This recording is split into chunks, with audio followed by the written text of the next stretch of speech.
¿Qué tal, mis queridos amigos, queridos hermanos? Estás en el programa La Sabiduría Edificó su Casa. Gracias por estar ahí semana tras semana, por seguirnos, por dejar tus comentarios.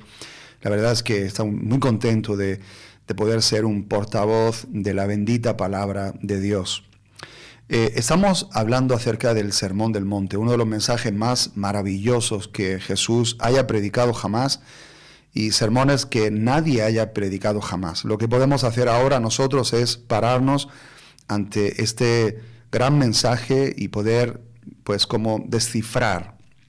Vosotros sabéis que muchas veces no se trata solamente de leer, sino también de ver el contenido, contextualizar, ver el contexto cultural, histórico, así como poner el enfoque en algunas palabras que son importantes, y eso es lo que estamos haciendo.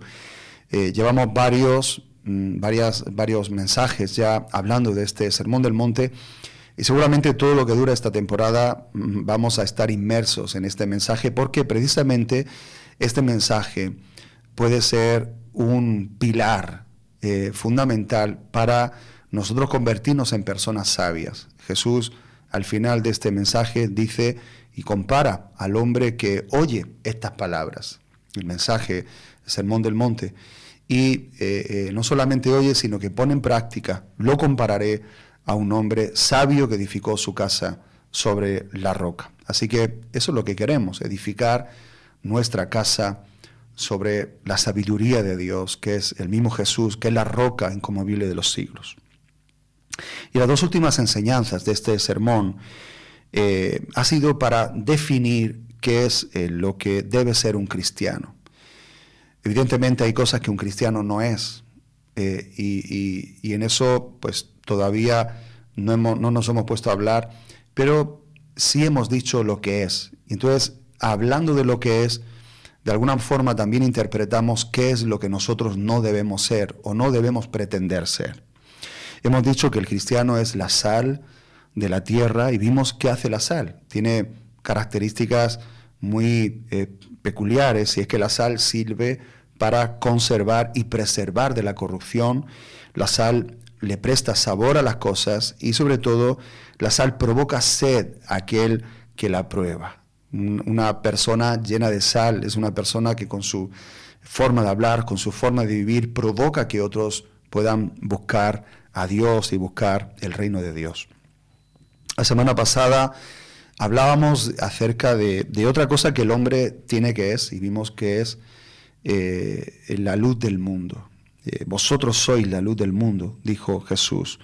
Y vimos que la luz sirve para algunas cosas. Una luz está para que se vea, una luz es una guía, y a menudo también una luz es una advertencia. Nada más que tienes que ver la luz roja del semáforo cuando te acercas a una intersección o a un stop, y tienes que atender esa luz, porque si no te puedes meter en muchos problemas.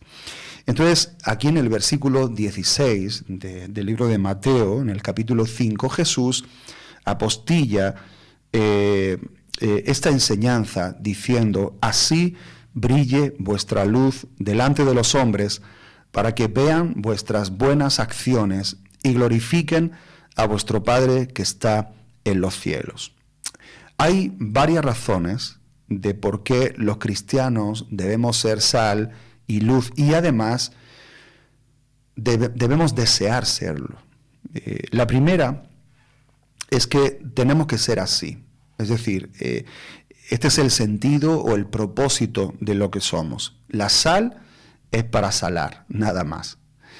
La luz tiene como función y propósito primario el iluminar, nada más. Entonces, el maestro de alguna manera está diciendo: así brille vuestra luz. En pocas palabras, él está diciendo: la lámpara se enciende para que ilumine la casa. El único fin es encender la luz. No tiene otro sentido. Es como que, y esto es lo que debemos recordar en todo tiempo. Debemos recordárnoslo constantemente, qué es lo que somos. Soy la luz, y la luz se enciende para iluminar. Soy la sal, y la sal se echa en la tierra para salar, para preservar, etc. ¿Has visto alguna vez una casa que se está construyendo? He vivido en alguna época de mi vida donde he trabajado en la obra y he visto cómo se hace una casa. Y una de las cosas importantes, de las partes importantes de esa casa es la parte eléctrica. Cuando ya se levantan los ladrillos, donde se delimitan las diferentes estancias de una casa, después se procede a hacer lo que se llaman unas rozas. Las rozas se hacen con una máquina o con lo que tú quieras, pero son como huecos que se abren en medio de los ladrillos y es ahí donde uno va a meter el tubo, un tubo coarrugado de plástico, y luego se procede a meter todos los cables, ¿verdad? Entonces esos cables llegan a una parte de la pared donde se pone una caja central de donde van a salir todos los cables que van a repartir sobre toda esa casa.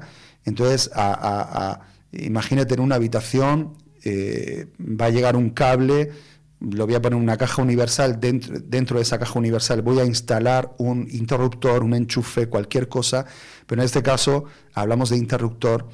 Y entonces, al final, todo es para que yo llegue y le dé a ese interruptor y haya luz. Ese es el sentido de todo el trabajo del electricista, y es que cuando yo le dé a un botón haya luz y la luz me permita ver.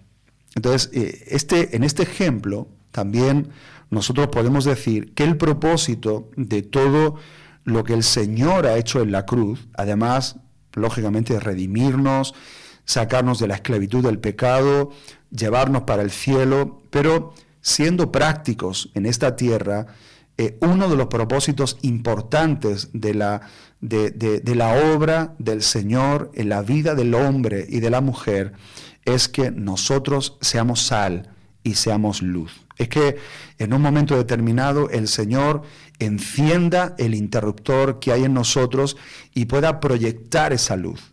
Entonces, es como algo que tenemos que ser así, es el sentido de nuestra vida. Otra cosa que de alguna manera está argumentando el Señor aquí es que es una contradicción y una ridiculez no actuar así. Jesús dice, una ciudad asentada sobre un monte no se puede esconder. O sea, lo que Él nos dice a nosotros por extensión es que si somos nosotros verdaderos cristianos, nosotros no podemos escondernos. No podemos andar escondidos.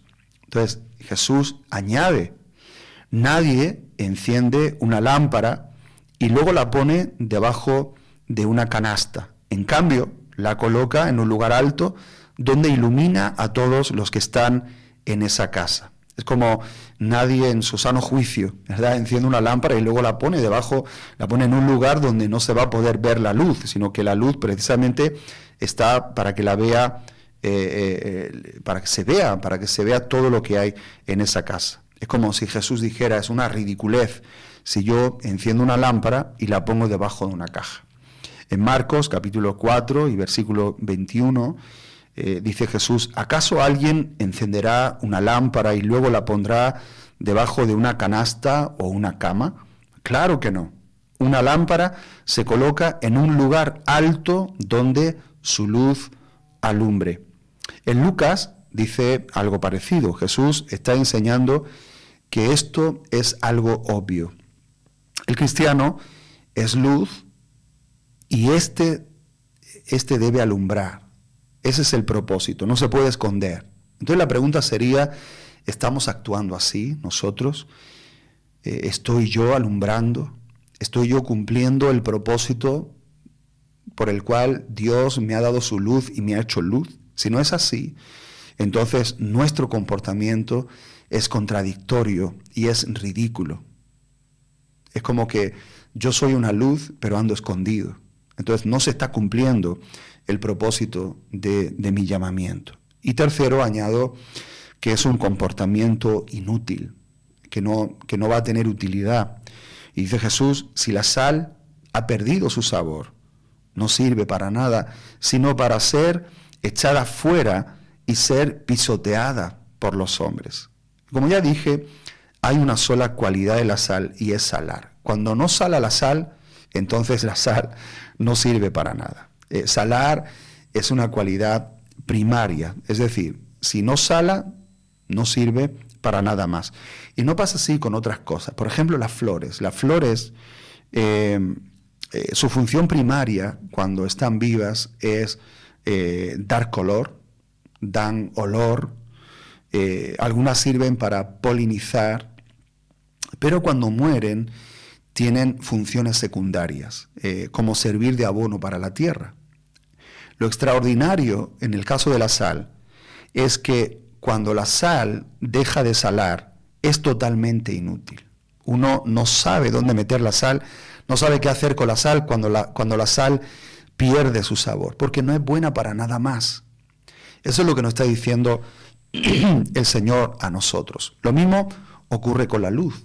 La característica esencial de la luz es alumbrar, dar luz. No tiene realmente otra función. Entonces, su cualidad esencial es su única cualidad. Y a su vez, si la pierde, se vuelve completamente inútil. Yo puedo tener toda una instalación eléctrica, puede estar conectado a la fuente de energía, pero si yo no le doy a la luz, amigo mío, no sirve para nada. Entonces, según el razonamiento de nuestro Señor, esto es lo que el Señor nos dice a nosotros los cristianos. Todos estos puntos que hemos visto nos dicen que no hay nada en el universo de Dios más inútil que un cristiano puramente de apariencia. Un cristiano que dice ser luz, pero que no da luz. Un cristiano que dice ser sal, pero que no sala. Es inútil, es ineficaz, es ridículo. No cumple el propósito para el cual Dios nos creó. Por ejemplo, el apóstol Pablo le dice a Timoteo que habrán hombres que tendrán apariencia de piedad, pero negarán la eficacia de la misma. Y le dice que los evite, que se aparte de ellos, que no tenga nada que ver con esa gente que aparenta ser sal, pero que no tienen sal, que no salan, que aparentan ser luces, pero que realmente no tienen luz. Parecen cristianos devotos, pero realmente no lo son. Desean presentarse como cristianos, pero no actúan como los tales. Son sal sin sabor, son luz sin luz. Entonces, el cristiano de apariencia sabe bastante de cristianismo como para que el mundo le resulte incómodo, pero también le falta entendimiento para ser alguien que afecte realmente al mundo. Ha dejado el mundo en algunos sentidos, pero no ha llegado a unirse de corazón a Cristo y comprometerse de corazón en una iglesia, ser parte de un cuerpo que se enciende para alumbrar o que se echa en la tierra para salar. Entonces, los cristianos de apariencia no actúan ni como mundanos ni como cristianos. No practican los pecados del mundo, entre comillas, pero tampoco viven una vida plena de la vida abundante, del gozo del Señor, de todo lo que el Señor nos da a los hijos de Dios. Entonces, hoy hay muchas personas en las iglesias que actúan de esta manera. Y no es que quizá algunas son necesariamente malas o perversas o lo hacen adrede, sino que simplemente no han descubierto el sentido o el propósito de su vida. Y en esto yo no quiero provocar como una crítica hablando de los cristianos, porque en un sentido todos nosotros hemos tenido que aprender este principio. Y tenemos que encontrar cuál es el uso que nosotros tenemos. A menudo nosotros somos invisibles para una sociedad en oscuridad, sin sabor, que tiende a corromperse. Y los cristianos parece que tenemos nuestro momento álgido el día en el que nos reunimos, o el día en que nos juntamos con nuestros otros hermanos en Cristo para alabar, para adorar a Dios, para escuchar su palabra, ahí parece que somos cristianos de verdad. Sin embargo, el Señor nos ha dado una utilidad más poderosa, que es cuando nosotros salimos de este lugar, entonces ahí es donde nosotros tenemos que ser aquello para lo cual fuimos creados. Es como si nosotros nos vivimos juntando en una fábrica de bombillas, ¿no?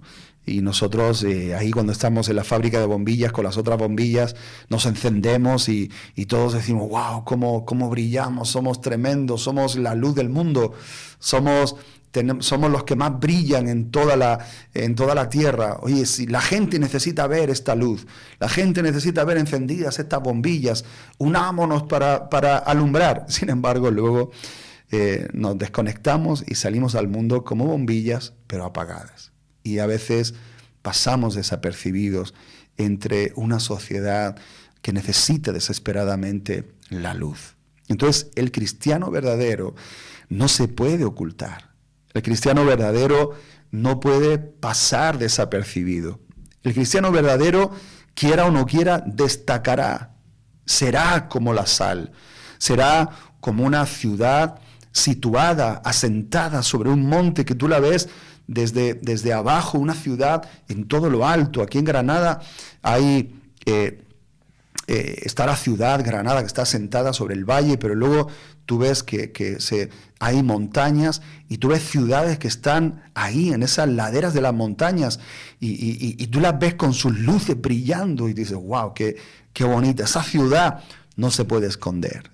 La ciudad de Gójar, que se ve ahí arriba, no se puede esconder. La ciudad de la Zubia, que está también en alto, no se puede esconder. Hay ciudades que no se pueden esconder porque están para que se vean, todos la pueden ver. Entonces, necesitamos luz, necesitamos ser la luz de Dios y la sal de la tierra. Ahora, quiero hablarte de los dos elementos de la luz. El primero es el aceite. Estamos hablando ahora en un contexto del Nuevo Testamento.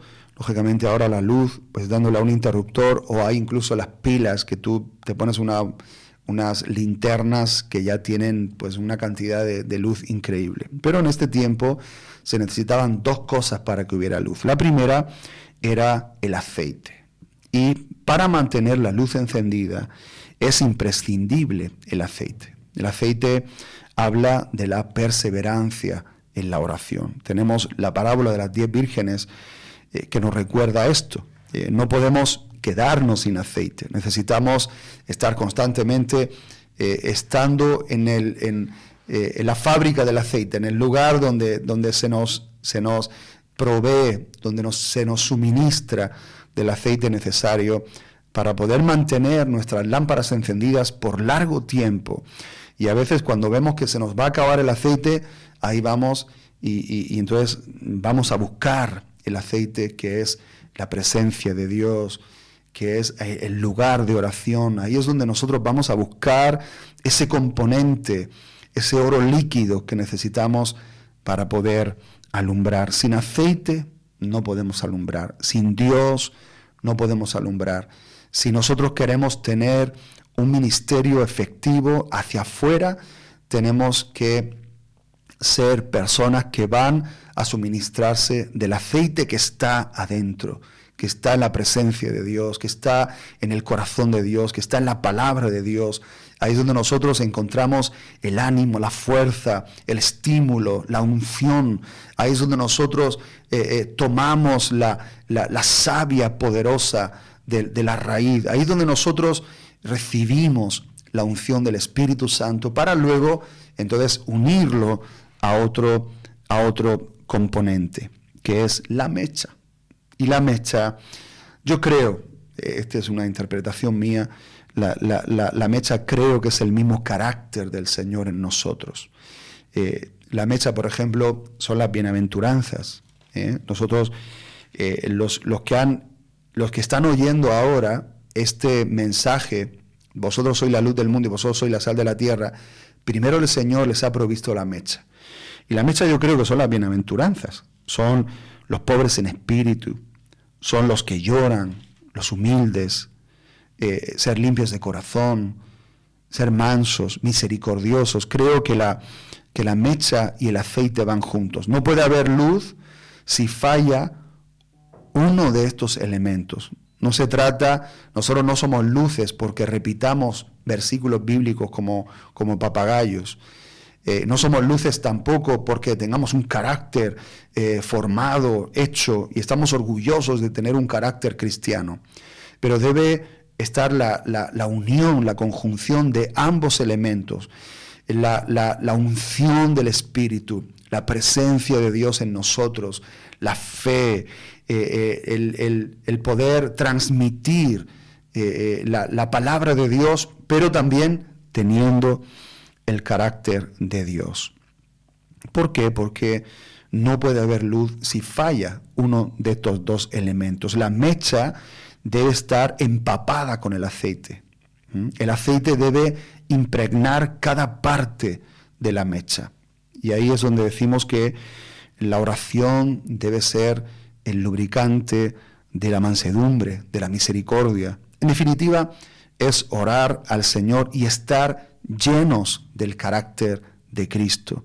Es Cristo en nosotros hablando, Cristo en nosotros orando, Cristo en nosotros hablándole a las personas, Cristo en nosotros caminando, tomando decisiones, etcétera, etcétera. Es el aceite junto con la mecha. Entonces, como cristianos, nosotros debemos estar ocupados constantemente en esto. Y vamos a ver lo último en cuanto a la exhortación de Jesús. Y dice, así brille vuestra luz delante de los hombres, para que vean vuestras buenas obras y glorifiquen a vuestro Padre que está en los cielos. Y este es el punto clave de ser la luz y sal. Que los hombres vean vuestras buenas obras, vuestras buenas acciones, y entonces esas buenas acciones glorifiquen a vuestro Padre que está en los cielos. Nosotros vemos la necesidad que tiene la gente de Dios. Y la pregunta es, ¿cómo la gente va a venir a Dios? ¿Cómo la gente se va a convertir en cristiano? Bueno, la respuesta está diáfana en este texto. Vosotros sois los que tenéis que atraer. Nosotros decimos, no, es Jesús el que salva, es Jesús el que los tiene que atraer. Y es cierto, Jesús es el que salva, el Espíritu Santo es el que provoca la convicción de pecado, de justicia y de juicio en la vida de las personas, pero Él utiliza utensilios humanos para poder atraer. Acuérdate lo que dijo el profeta, con cuerdas humanas os conduje, con cuerdas de amor os atraje hacia mí. Son cuerdas humanas las que Él usa para atraer a las personas a su amor, a su reino. Entonces, el efecto de la sal y de la luz en nuestra vida va a producir que se manifiesten buenas obras. Esas buenas obras van a producir, a su vez, un efecto de asombro en los hombres. No es porque nosotros seamos asombrosos, sino que el asombroso está en nosotros y sus obras son asombrosas. Y va a provocar asombro en aquellos que ven esas obras y entonces van a glorificarle. Ese asombro los va a llevar a Dios. Y Jesús utiliza la palabra bueno para referirse a las obras. En griego hay dos palabras para bueno. Está la palabra agathos, que simplemente define la calidad de una cosa como buena. Y está la palabra kalos, que quiere decir que una cosa no solo es buena, sino también hermosa y atractiva. Entonces, la palabra que usa aquí el Señor para referirse a las obras que son buenas es la segunda acepción, es la palabra kalos. Es decir, las buenas obras del cristiano tienen que ser no solo buenas, porque proceden del bueno, sino también atractivas. Son hermosas, son atractivas. Hay un atractivo en las obras de Dios. Cuando Dios obra se nota. Hay una diferencia abismal entre las obras de Dios y las obras de los hombres. Entre las obras de Dios y las obras del religioso. Lo que es de Dios siempre atrae. Hay una religión que atrae hay una religión que atrae hacia los hombres a Dios, pero también, queridos, hay una religión que repele, que cansa, que te apaga, que te desconcierta. Y así están muchos hombres, muchos españoles, mucha gente, sobre todo en Europa, en América Latina, en Estados Unidos, en todos los 5 continentes, están como cansados de la religión. ¿Por qué? Porque las buenas obras de la religión se han convertido en un repelente para la gente. La gente no quiere saber nada de Dios porque las obras que ven a hacer a los supuestos religiosos no son obras atractivas. Son buenas porque tienen la cualidad, porque bueno, vamos a darle alimento a ciertas personas, vamos a hacer ciertas obras, pero las obras de Dios, las cuales Dios preparó de antemano para que caminemos en ellas, no solamente son buenas, sino que también son hermosas, son atractivas y atraen, seducen a las personas y las atraen hacia Dios. Entonces las personas que tienen sal y tienen luz son personas que atraen, aunque algunas personas la rechacen, pero hay personas que se van a sentir atraídas hacia la luz. Quizá no comparten muchas cosas con nosotros, pero cuando tú y yo nos encontramos haciendo las buenas obras de Dios, esas obras provocan que la gente se despierte en ellos una sed, se despierte en ellos un hambre por Dios. Hay una luz que se enciende en medio de las tinieblas de este mundo que les atrae hacia aquello que es la luz, que en definitiva es Cristo que los está llamando. Así que te dejo con esta exhortación de Jesús para animarte y también para definirte en cuanto a lo que cada uno de nosotros somos. Espero que esta palabra te bendiga. Oro a Dios para que Él nos haga sal y nos haga luz y que nosotros entendamos eso que somos y lo llevemos a cabo. En el nombre de Jesús. Amén. Dios te bendiga. Hasta el próximo programa.